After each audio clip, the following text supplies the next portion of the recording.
Mesdames, Messieurs, bonsoir. Question d'actu décortique pour vous. Ce soir, le rapport annuel du secrétaire général des Nations Unies sur la situation au Sahara marocain.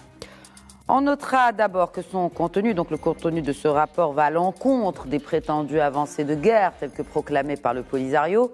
Antonio Guterres relève en revanche que les hostilités entre le Maroc et l'entité fantoche ont baissé d'intensité entre novembre 2021 et septembre 2022. On notera aussi que dans son rapport, le responsable onusien a appelé toutes les parties concernées par le conflit à s'engager dans la reprise des négociations. Plus qu'un appel, c'est un rappel clair à l'Algérie de se soumettre aux résolutions passées du Conseil de sécurité, pour n'en citer que la toute dernière, la 2602, où l'Algérie a été citée plusieurs fois. Je citerai également un extrait du rapport de Guterres. Je cite: « Malgré ce contexte difficile, je reste convaincu qu'une solution politique à la question du Sahara est possible à condition que tous les intéressés s'engagent de bonne foi. » Fin de citation. Mais voilà, sur le terrain, la bonne foi n'est pas la philosophie du régime d'Alger, puisque ce dernier finance l'achat des séparatistes en drones provenant d'Iran. D'ailleurs, l'autoproclamé ministre de l'Intérieur du Polisario a confirmé que ces milices ont acquis des drones militaires qu'ils veulent utiliser dans des attaques contre le territoire marocain. Analyse donc ce soir de la situation sur le terrain, mais aussi dans les sphères diplomatiques et géopolitiques, sans oublier aussi de commenter cette présidence du Maroc du Conseil de paix et de sécurité de l'Union africaine. Il n'en est pas à sa première présidence de cette instance. Aussi la présidence tournante du Conseil de sécurité qui sera assurée par le Gabon. Bref, beaucoup d'actualités que nous allons analyser ce soir en compagnie de mes invités. J'ai le plaisir d'abord d'accueillir sur le plateau deux questions d'actu. Sharkawi Reddani, expert en relations internationales et en géostratégie. Sharkawi Reddani, bonsoir, bienvenue. Bonsoir, madame. Merci beaucoup pour l'invitation. Merci à vous de l'accepter. J'ai également le plaisir d'accueillir par Skype Abdelrahman Mekawi, professeur universitaire, expert en affaires militaires et stratégiques. Bonsoir, Abdelrahman Mekawi. Merci de vous joindre à nous. Bonsoir Khadija et bonsoir à tous les téléspectateurs et à vos invités dans le plateau. Merci. Et avec nous depuis Washington par Skype, Samir Benis, conseiller politique et rédacteur en chef de Morocco World News. Bonsoir Samir Benis, merci de vous joindre à nous. Merci Madame Hersane pour l'invitation. Alors tout d'abord, je vais faire un tour de table, en commençant par vous, Sharkawi Reddani, un commentaire sur ce rapport, le contexte de ce rapport. Bien sûr, c'est un rapport annuel, il n'y a rien d'extraordinaire, mais sur le contenu du rapport, qu'est-ce qui a retenu le plus votre attention ? Je parle bien sûr du rapport du secrétaire général de l'ONU sur la question du Sahara marocain. Il y a trois choses qui sont importantes, qui ont été soulignées par le secrétaire général Antonio Guterres sur la question du Sahara marocain. La première chose, c'est que la solution politique, sous les auspices de l'ONU, en se référant aux résolutions du Conseil de sécurité des Nations Unies, est l'approche la plus viable pour aller vers une région sécurisée, une région où règne la paix. Deuxième chose qui est très importante, c'est qu'aujourd'hui, Guterres, il a appelé toutes les parties, il n'a pas appelé deux parties, mais il appelle toutes les parties qui sont impliquées et dans le processus politique qui doit être triomphé dans ce contexte international. Troisième chose qui est très importante, c'est que le rapport, il a souligné aussi l'ouverture de plusieurs consulats généraux dans la ville de Lyon et d'Dakhla, et aussi la position politique et souveraine de l'Espagne concernant cette situation, et aussi cet engouement de la communauté internationale vers la reconnaissance de la marocanité du Sahara. Aussi, il y a un point qui est très important qui a été aussi établi dans ce rapport, c'est que lors des discussions, donc le secrétaire général Antonio Guterres, il a souligné qu'il y a deux courants au sein de soi-disant ce mouvement fantoche. Il y a un courant qui prône la guerre, l'arme, tout ça, avec un discours belliqueux, mais il y a un courant aussi substantiel et dominant qui prend la solution politique Et ça, ces choses-là, on ne le dit pas dans les médias des pays qui sponsorisent ce mouvement fantoche qui est l'Algérie. Donc aujourd'hui, je pense l'Algérie avec le discours, si on arrive un petit peu de décortiquer d'une manière détaillée ce rapport, donc l'Algérie doit assumer ses responsabilités. Il appelle l'Algérie aussi à assumer ses responsabilités politiques avec le Maroc dans la construction d'une relation pérenne et solide pour faire émerger un Maghreb capable d'assumer ses responsabilités dans le monde. Il a été cité à plusieurs reprises, je pense, dans le paragraphe 95 et 96. Donc, je pense que Guterres, il a insisté sur la solution politique et aussi sur l'impossibilité de mettre en place un État un État vassal dans la région et la sous-région, étant donné ce qui se passe dans la bande sahélo-saharienne et la dégradation de la situation politique dans la Libye et aussi dans l'Afrique de l'Ouest. Nous allons parler de coopération sécuritaire justement à travers le Maroc pour cette région. Mais avant, Abdelrahman Mekawi, il a été clairement, ou en tout cas fait allusion à l'implication de cette partie de ce conflit, nommément l'Algérie. Mais qu'est-ce qui a été fait? Quels sont les développements depuis le vote de cette résolution 2602? Si on revient même dans le temps, il y a eu beaucoup de résolutions, et notamment celle de 2020, où il a été question de l'Algérie, 2021, pareil. Qu'est-ce qui a été fait depuis cela et qui, là on a un rapport du secrétaire général de l'ONU, mais on ne voit pas vraiment de développement depuis. Oui, moi je complète ce qu'a dit mon collègue Charqaoui par d'autres points qui sont pertinents dans ce rapport. Le premier point, c'est la situation humanitaire des séquestrés de Tindouf.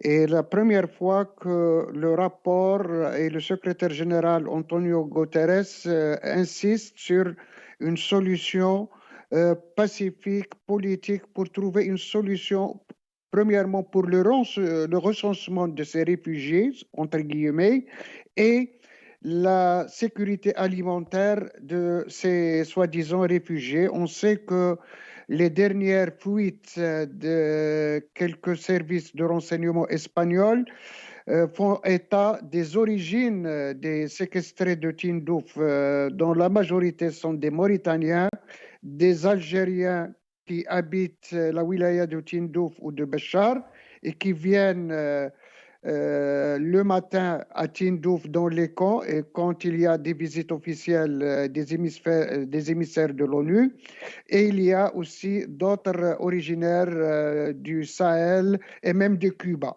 Le rapport aussi a relevé deux positions très importantes dans l'échiquier régional. C'est la neutralité objective et positive de la Mauritanie, et deuxièmement, la position de l'ex-puissance coloniale, l'Espagne. Cette position de l'Espagne a apporté un éclairage important sur la solution politique mutuellement acceptable par tous les belligérants. La question des tables rondes, les tables rondes que proposent les Nations Unies et le Conseil de sécurité est traduite par M. Stéphane de Mistura, mentionne clairement que l'Algérie est une partie concernée et pas une partie intéressée ou observatrice comme prétend Alger. Donc la position de l'Espagne a apporté une valeur ajoutée à ce rapport.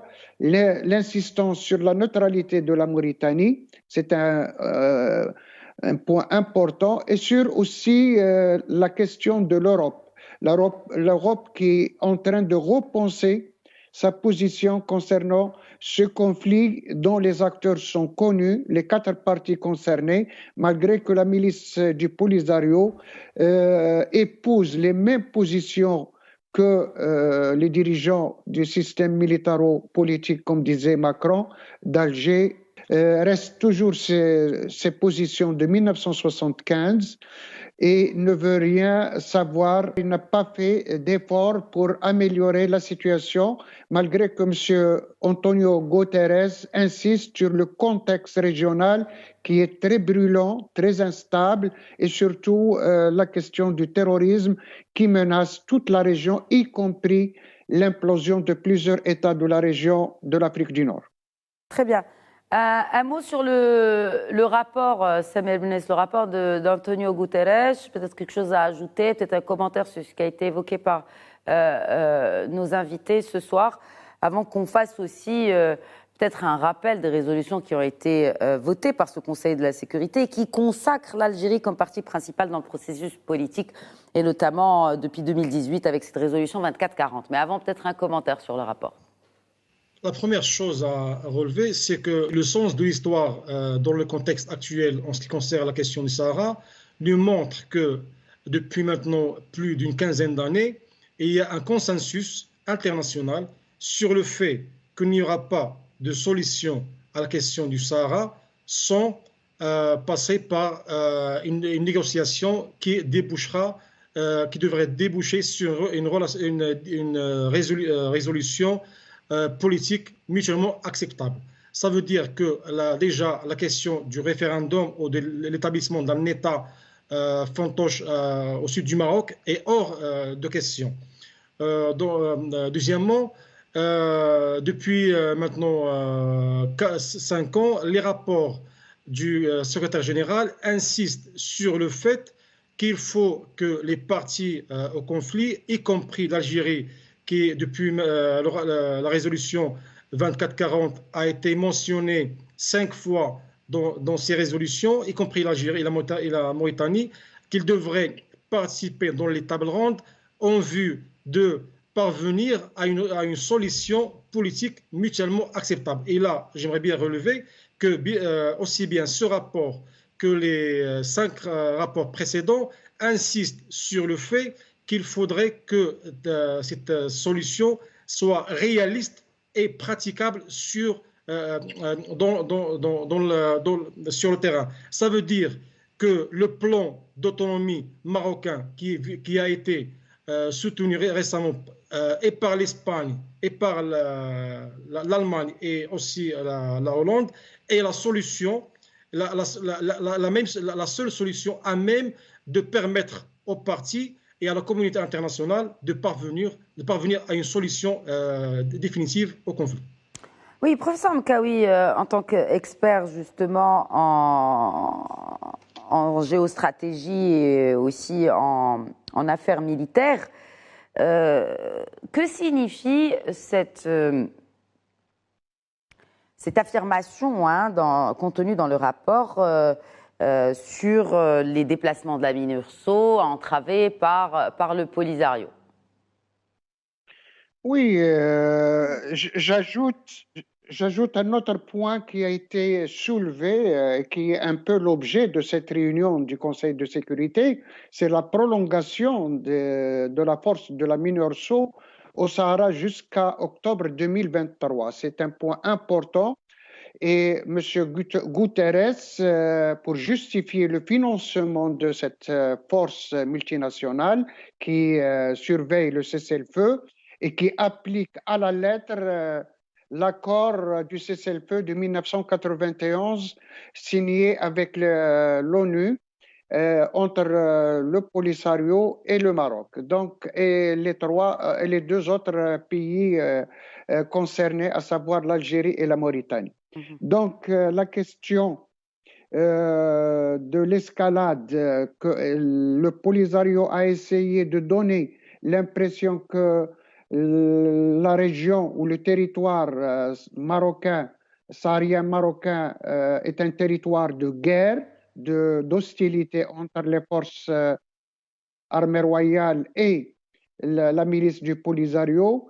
Le rapport déconstruit la propagande polisarienne et même celle de l'Algérie. Cette déconstruction est un coup fatal pour l'intoxication, la désinformation propagée ici et là, surtout dans les quelques médias occidentaux, sur la réalité des conflits. Très bien. Un commentaire, Cherkaoui Loudani, surtout sur cette déclaration, et je l'ai cité dans mon introduction, du proclamé ministre de l'Intérieur de cette entité fantoche qu'est le Polisario. C'était en Mauritanie et qui se vantait que la milice était munie de drones armés pour attaquer le territoire marocain. Des drones qui ont été acquis grâce d'abord à un financement.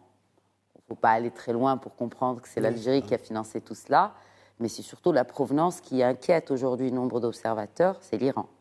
Oui, tout à fait, parce qu'à maintes reprises, le Royaume du Maroc, et d'ailleurs c'était la raison pour laquelle le Maroc a rompu ses relations diplomatiques avec l'Iran, à maintes reprises à l'échelle internationale, donc le Maroc a alerté sur cette incursion de l'Iran dans le continent africain et particulièrement dans le nord d'Afrique en s'alliant avec des mouvements séparatistes. Ce n'est pas la première fois. On sait très bien que l'unité 994, c'est une unité secrète de l'Iran qui fait partie de l'Harastori, donc la garde révolutionnaire iranienne. Il est très active dans l'Afrique, et notamment en Afrique de l'Ouest, la Corne d'Afrique. Tout le monde sait que la région, par exemple, par exemple, au nord du Mali, dans la région de Mopti, il y a les Iraniens qui sont très présents, qui travaillent dans l'armement et aussi qui manipulent certains groupes terroristes. Quand vous dites iranien, est-ce que le Hezbollah, il est impliqué, aussi? Bien sûr, le Hezbollah il est impliqué. Donc, c'est pourquoi je parle de la garde révolutionnaire iranienne qui, dans le Hezbollah, n'est qu'une partie prenante dans une région qui est ce qu'on appelle la région du nord d'Afrique et le continent africain.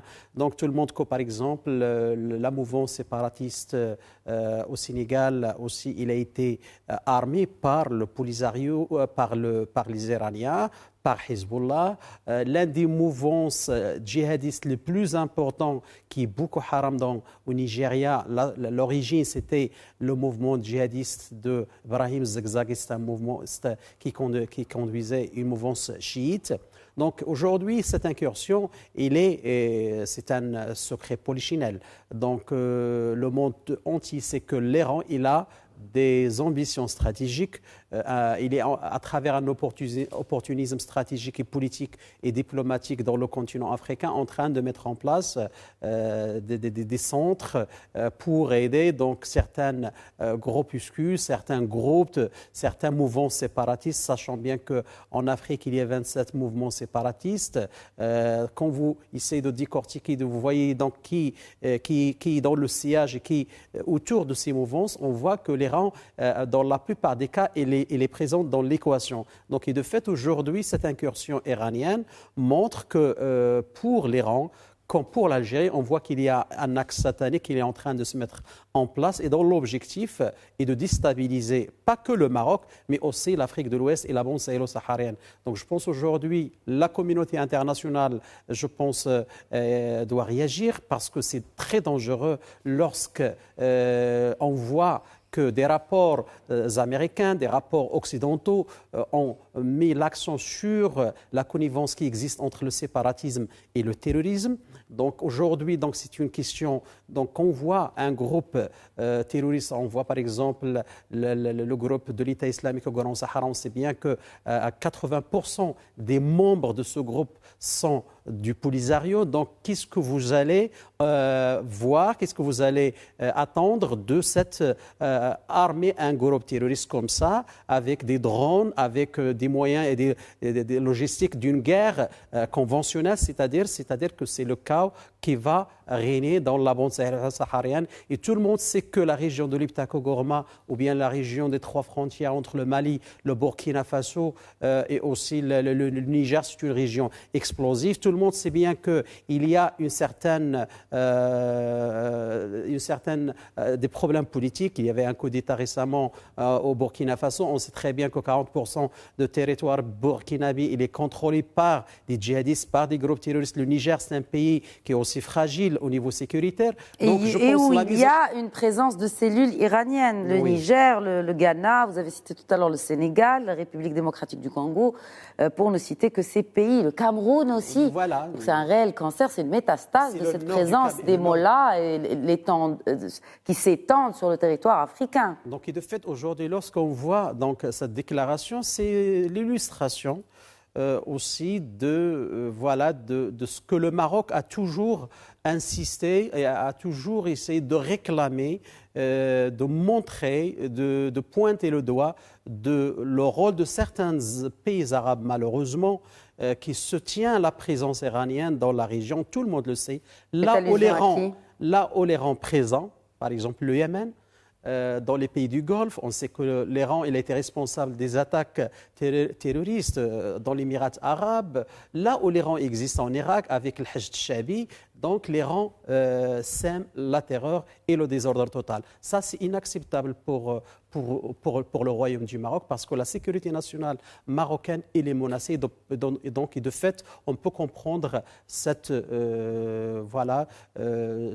coopérations sécuritaires avec les États puissants comme les États-Unis, comme l'Espagne, comme l'Union européenne. L'Union européenne doit assumer ses responsabilités parce que la présence de l'Iran dans ses frontières, ça va avoir des répercussions géopolitiques et géosécuritaires et qui pourraient même déstabiliser. Donc, parce que l'Iran, il va essayer d'utiliser, de manipuler la question de l'immigration clandestine, la question de beaucoup de choses. On l'a vu à Ceuta. Donc, comment cette question il a été manipulée par des États extrinsiques de la région. Et donc, et de fait, aujourd'hui, nous sommes vraiment dans un monde. N'oublions pas donc aujourd'hui l'ordre international. Il est en train de connaître une mutation profonde. Je pense que l'Iran il est en train de tirer profit de la situation pour s'imposer et pour positionner aussi ses pions dans le jeu d'échiquier dans la région de l'Afrique du Nord et dans la région de l'Afrique de l'Ouest. D'ailleurs, ces drones sont semblables à ceux qu'utilise la Russie pour attaquer l'Ukraine. Un commentaire, Samir Benis, notamment sur cette présence iranienne en Afrique et sur cette déclaration d'ailleurs du chef de la diplomatie marocaine, Nasser Bourita, hier, qui était en conférence de presse et qui décrit cette utilisation excessive d'armes par ces entités.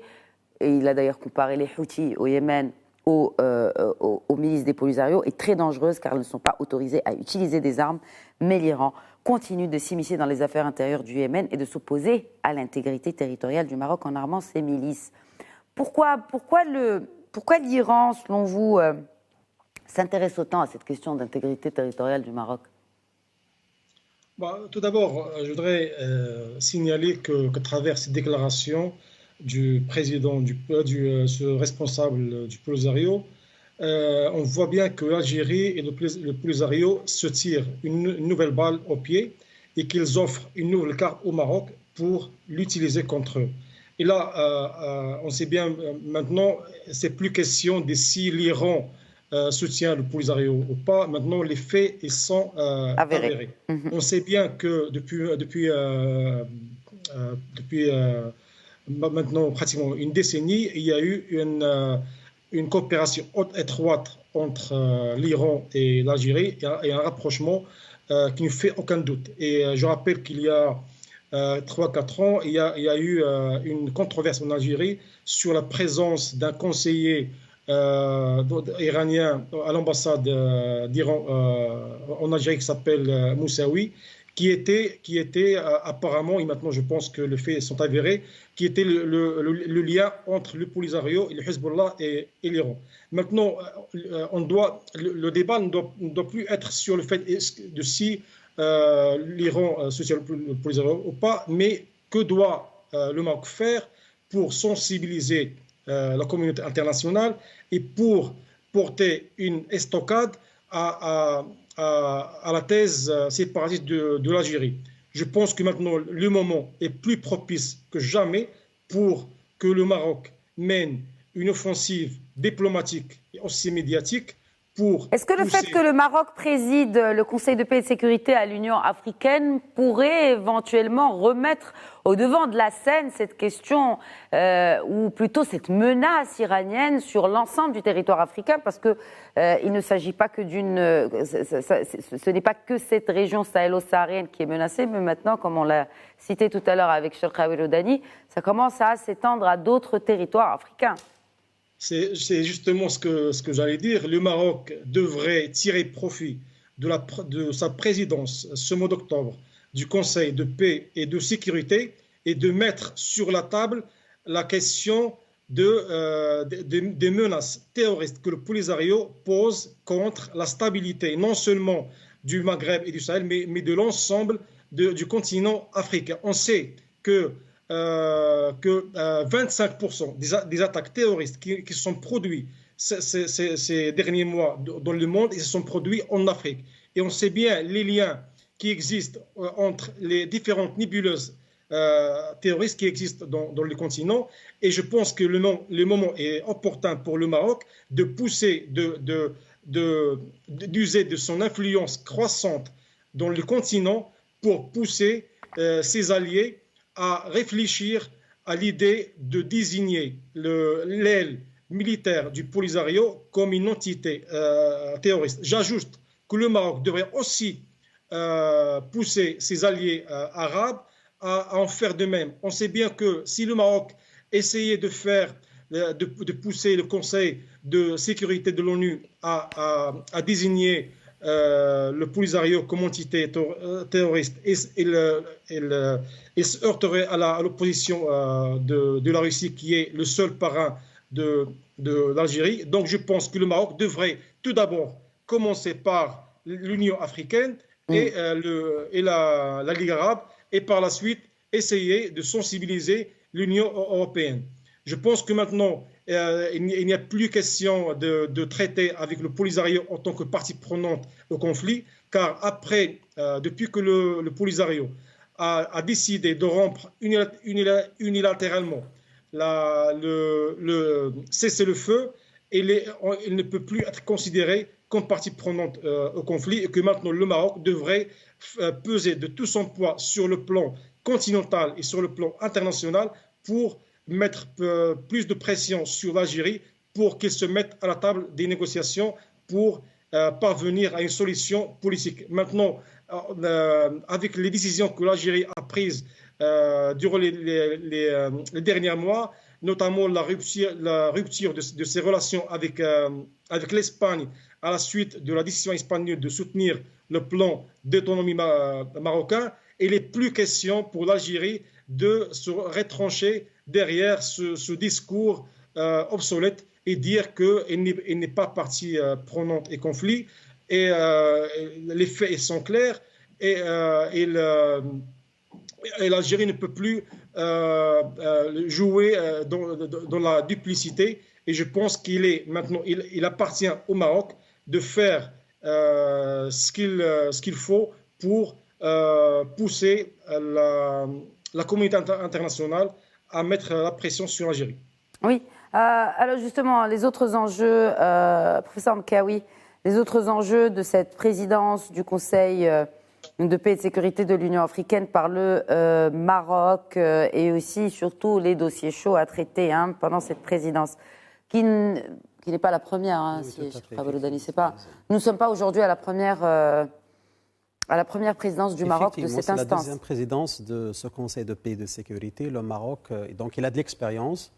Depuis le retour institutionnel du Maroc à l'Union africaine, donc on a assisté à un rôle qui est grandissant. Au fur et à mesure, le Maroc a mis en place toute une stratégie globale, multidimensionnelle, pour asseoir une vision cohérente avec ses principes, ses valeurs.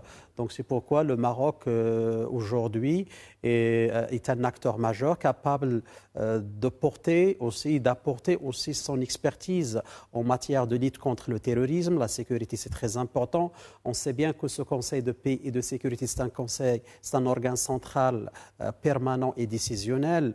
Donc et toutes les décisions sont prises conjointement avec le président de la Commission de l'Union africaine, M. Mohamed Faki de Tchad. Donc et de fait, aujourd'hui, le Maroc, il peut, à travers, par exemple, si on décortique le discours de Sa Majesté le roi Mohamed VI à Addis Abeba à l'occasion du retour du Maroc à sa famille africaine, il faut mettre l'accent sur plusieurs initiatives, telles l'initiative AAA, qui pointe aussi le problème du changement climatique, le problème de la femme aussi, le problème aussi de la prévention avec la mise en place d'un système d'alerte précoce qui est très important, et aussi sur le problème de règlement des conflits, notamment avec ce qui se passe dans la bande sahélo-saharienne et l'Afrique de l'Ouest. Aujourd'hui, le Maroc, à travers des relations bilatérales, il faut le savoir, aujourd'hui, ce n'est pas le droit qui fait la paix, mais la diplomatie qui fait le droit. Je pense le royaume du Maroc, à travers la diplomatie royale,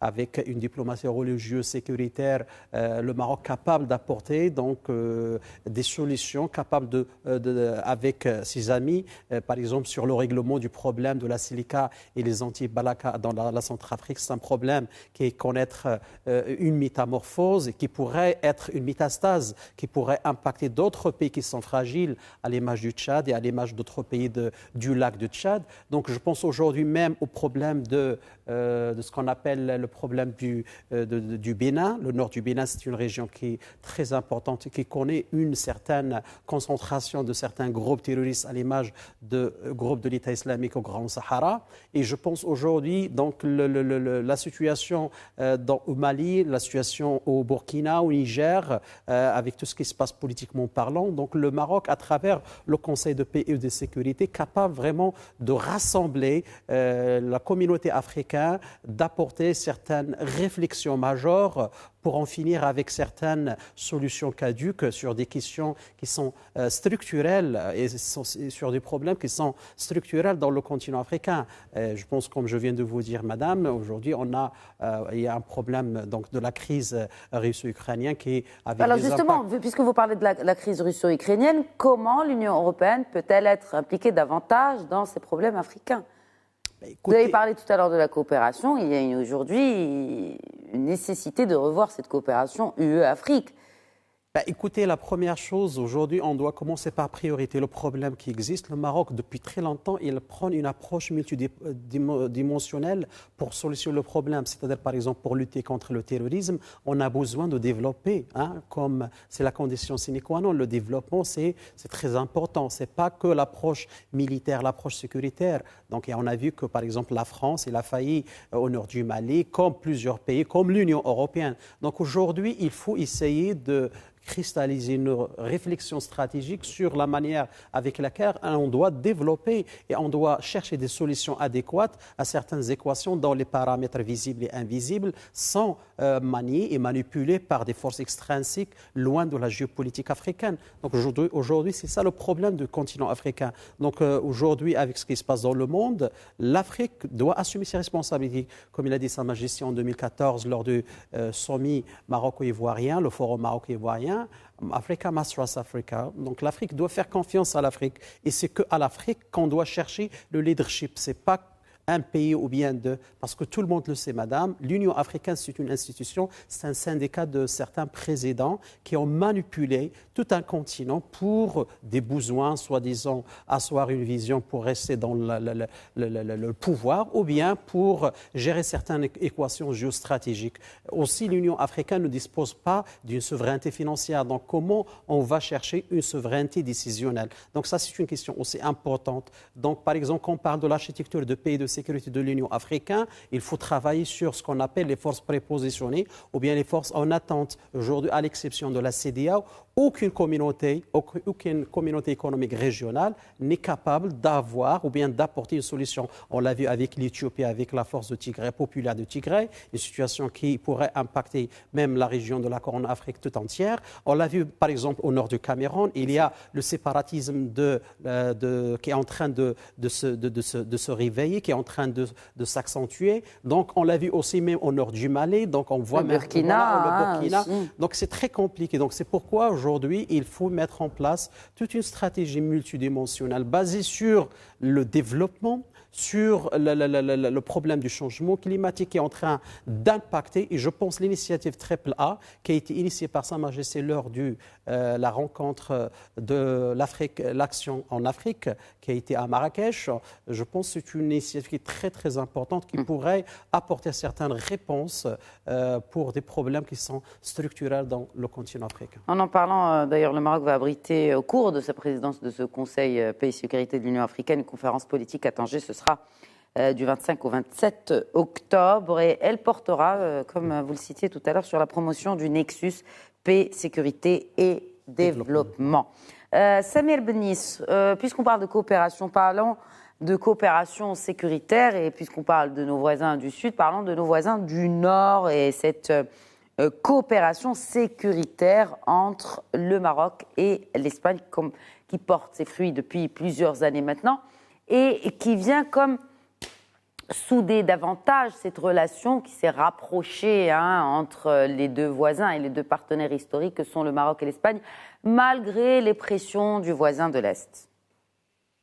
Bon, il faudrait dire que maintenant, avec l'embellie que vivent les relations entre le Maroc et l'Espagne, je pense que la coopération sécuritaire entre les deux pays va aller créer crescendo sur le long, le moyen et sur le court, le moyen et long terme. Comme vous le savez, dans les relations entre les États, le respect mutuel et la confiance sont des conditions sine qua non pour l'existence d'une coopération sécuritaire fructueuse. Avec le rétablissement de la confiance et du respect mutuel entre les deux pays à la suite de la réconciliation et de la normalisation de la relation en avril dernier, il y a des signaux qui montrent que Rabat et Madrid sont déterminés à rattraper le temps perdu et à donner un nouveau souffle à leur coopération sécuritaire. Et le premier signe de cette volonté renouvelée est l'entrée en vigueur d'un accord sécuritaire entre les deux pays qui fut, je le rappelle, signé en février 2019 lors de la visite du roi Philippe VI au Maroc, mais qui est entré en vigueur en avril dernier. Et cet accord, elle fut gelé par le Maroc pendant pratiquement 2 ans. Et maintenant, avec cette embellie, on voit que les deux pays ils sont déterminés à aller de l'avant dans cette coopération sécuritaire. Et un des signaux qui montre que les deux pays sont déterminés à aller de l'avant est l'échange de visites de haut niveau entre leurs responsables sécuritaires. Et là, je tiens à préciser, par exemple, la visite que le chef de la police espagnole, Fernando Pardo, si je m'appelle bien, a rendue au Maroc en août dernier, visite pendant laquelle il a rencontré M. Abdelatif El-Hamouchi. Et en septembre dernier, la chef des services de renseignement espagnol a rendu visite au Maroc et il a aussi rencontré M. El-Hamouchi. Tout cela prouve que les deux pays ils sont déterminés à mettre en œuvre la feuille de route qui a été convenue entre les deux pays suite à la visite de M. Pedro Sanchez au Maroc en avril dernier. L'audience qu'il a eue avec Sa Majesté le roi Mohamed VI. Et je tiens à préciser que l'Espagne sait parfaitement que la réussite de sa politique sécuritaire dépend étroitement de la coopération du Maroc.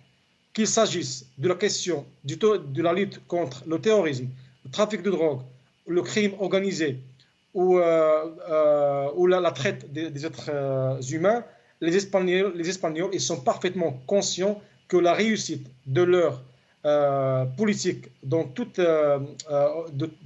ces domaines dépend du bon vouloir du Maroc.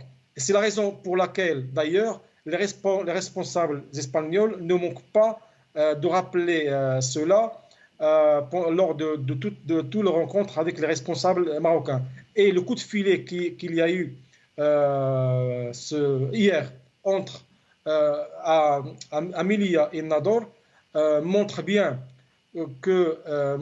est une évidence sur la coopération sécuritaire optimale qui existe entre le Maroc et l'Espagne. Et quand les relations entre les deux pays sont au beau fixe, ça se répercute sur tous les domaines, notamment sur le plan sécuritaire. Juste un point pour terminer là-dessus. Les Espagnols et les Européens sont bien conscients que le Maroc, grâce étant donné sa proximité de l'Europe et grâce aussi à l'efficacité de ses services sécuritaires, c'est un acteur incontournable dans toute politique européenne sécuritaire, que ce soit sur le terrorisme, l'immigration clandestine ou le trafic de drogue. Très bien. Alors justement, puisque vous avez parlé de cette interpellation ou de ce démantèlement de cellules terroristes, c'était à Nador et à Melilla, 2 individus interpellés dans la ville de Nador et 9 autres interpellés par les autorités espagnoles. Cherkaoui Loudani, un dernier mot, ou peut-être aussi revenir sur l'importance de cette implication. On a parlé de l'Espagne, il y a d'autres acteurs qui sont aujourd'hui interpellés sur leur implication sur cette question sécuritaire en Afrique. Est-ce qu'il y a cette sourde oreille qui pourrait continuer à sévir dans certaines diplomaties, j'ai envie de dire, européennes? Oui, mais écoutez, le Maroc, il a fait tout pour sensibiliser la communauté internationale sur la question de la sécurité dans la bande sahélo-saharienne et notamment globalement dans l'Afrique de l'Ouest. Récemment, il y avait une rencontre ministérielle pour voir les mécanismes et établir une feuille de route pour lutter contre le groupe de Daesh. Et aussi même, il y avait une rencontre sur la question de la présence d'Al-Qaïda. Donc je pense aujourd'hui, le Maroc, il est conscient des enjeux sécuritaires qui planent dans son environnement géopolitique et son environnement régional. Et je pense aujourd'hui, lorsqu'on parle de cette question de Daesh et la décentralisation, la régionalisation des activités des attaques de ce groupe vers l'Afrique de l'Ouest et notamment dans la région de l'Iptako-Gourma, qui connaît une mutation profonde sécuritairement parlant. Donc on voit c'est une région où la France était très présente. Oui, la France, toujours, tout le monde le sait, donc à maintes reprises, et même certains observateurs militaires français l'ont bien souligné. La France, elle a eu, donc, je pense qu'il a mal compris la problématique de cette région qui est si vaste plus que le territoire français, parce que le problème de l'Afrique de l'Ouest, le problème de la bande sahélo-saharienne, c'est un problème qu'on doit travailler, qu'on doit chercher de résoudre à travers certaines approches multidimensionnelles. Le problème, on dirait que il y a le problème de développement économique. On sait que les ethnies sont vraiment dans une dislocation totale fatale vu la situation économique et socio-économique. Donc je pense la connivence aussi des groupes terroristes avec le séparatisme, la présence de Polisario dans la région et la sous-région, tout le monde le sait.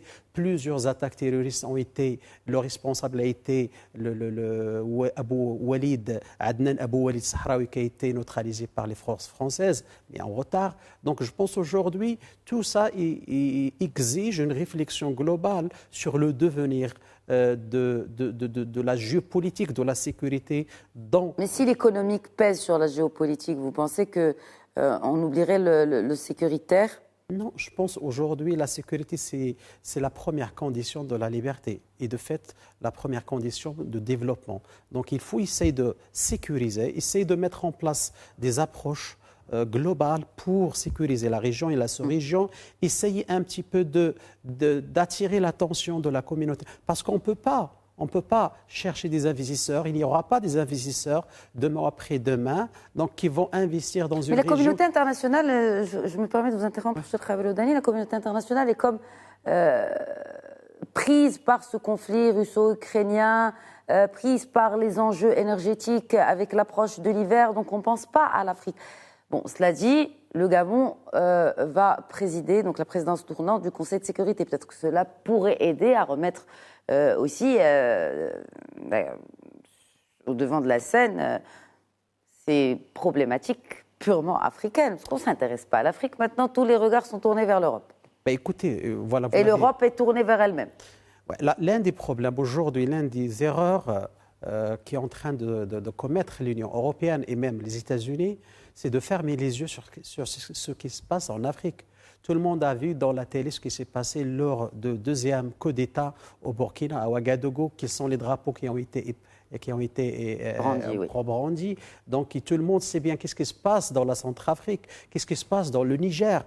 Donc qu'est-ce qui s'est passé dans la Guinée-Bissau, qui connaît aussi donc, une situation politiquement parlant très difficile avec l'Angola, avec beaucoup de pays. Qu'est-ce qui se passe dans le Bénin, dans cette région de la Côte d'Ivoire, le nord du Togo. Donc je pense aujourd'hui, il faut une prise de conscience sur le devenir de ce continent, parce que c'est un continent aussi qu'il faut dire, c'est un continent qui est stratégiquement parlant, qui est très important pour le clivage stratégique qui existe entre l'Occident et la Russie. La Russie voit...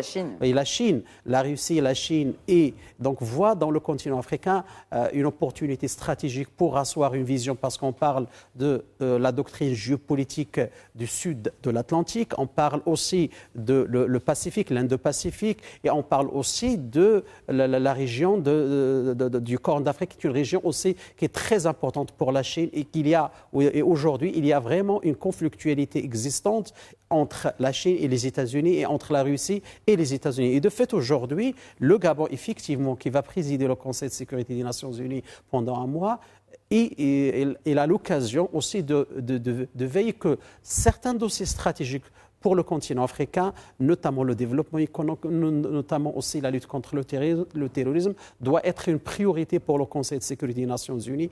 Aussi attirer l'attention de la communauté, l'Union européenne, comme les États-Unis, comme les pays qui sont majeurs, le Japon aussi, qui voit dans le continent africain une opportunité économique et stratégique. Donc, de veiller que ces pays doivent être porteurs de projets, d'initiatives pour sortir le continent de ce marasme économique, de ce marasme aussi politique. Et sécuritaire. Cette menace sécuritaire, un dernier mot là-dessus, Samir Bnis, avant qu'on termine. Malheureusement, la connexion a été interrompue avec Abdelrahman Mekawi, mais Samir Bnis, notamment sur le fait que ce conflit ukrainien ait éclipsé des urgences sur le continent africain. Cette présidence du Gabon du Conseil de sécurité, présidence tournante, donc qui commence à partir de jeudi, demain, 6 octobre, et comment cela pourrait jouer en faveur des dossiers africains, dont celui du Sahara. Je voudrais juste signaler que, en tant que connaisseur des Nations Unies et du Conseil de sécurité, je ne pense pas qu'on devrait s'attendre à ce qu'on appelle la communauté internationale fasse quoi que ce soit pour l'Afrique. Comme Sa Majesté le Roi l'a rappelé à maintes reprises, l'Afrique devrait penser à régler ses problèmes d'elle-même. car on ne devrait pas oublier qu'on vit dans un monde, dans un système international où le reste du monde, notamment l'Occident, nous regarde comme sa périphérie. Il ne nous regarde pas encore comme un partenaire égal.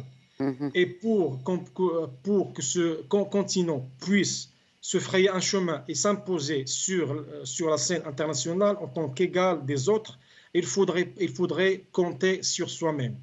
Et on ne doit plus s'attendre à ce que les anciens colonisateurs, ceux qui ont exploité les richesses de ce continent pendant des décennies, Oui, mais il y a d'autres colonisateurs avec d'autres formes et qui exploitent les ressources, Absolument. Ne serait-ce qu'en terre agricole de ce continent. Donc là, dans l'autre, ce que vous dites, c'est pas très réaliste compte tenu de ce qui se passe aujourd'hui sur le terrain africain.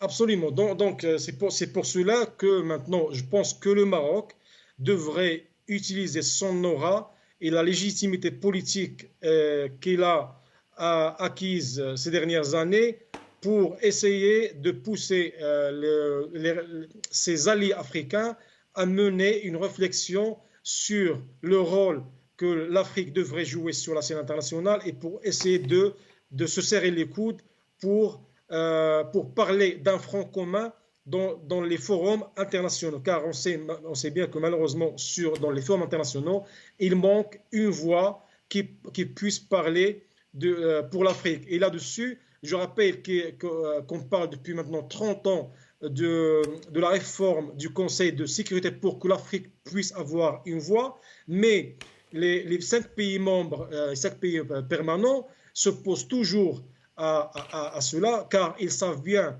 que tout changement du paradigme de la structure du Conseil de sécurité serait à leur défaveur. Et c'est pour cela que je pense que le Maroc devrait continuer de peser de son poids dans l'avenir pour essayer de jouer un rôle de fédérateur en Afrique dans le but éventuellement de voir l'Afrique un de ces jours parler d'une même voix. Merci beaucoup, Samer Benis, conseiller politique et rédacteur en chef de Morocco World News. Merci d'avoir répondu à nos questions.